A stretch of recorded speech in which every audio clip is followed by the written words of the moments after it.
তারপর আরেকজনকে আরে বাঁচাতে খেতে যাবো ষষ্ঠীতে, তা তো তোমার সমস্যা। তুই গিলার তো সব কিছু। হ্যাঁ তুই লোকের বর সেজে যাচ্ছিস, তার মানে বর সেজে আর কি করেছিস? আরে না, বর সেজে যাচ্ছি না, তার আসতে পারবে না না বলতে। না, তার ঘরে গিয়ে আবার সে কি আরো ভয় তুই পাবে ওই বরগিরি জন্য যেতে যেতে? দেখিয়েছিস। হ্যাঁ, আরো তার বরগিরি কি দেখেছিস ঘরে গিয়ে তার?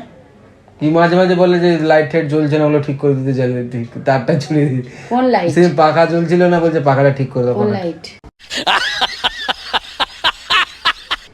আরে টিউব লাইট জ্বলছিল না, তার খুলে গেছিল, বলছিল বলে তারটা লাগিয়ে দিয়েছি।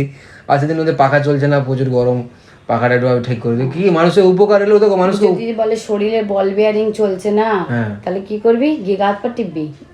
সে মানুষের আমি উপকার করতে মানুষের ভালোবাসি। উপকার করতে তাহলে তুই গা হাত পা টিপবি?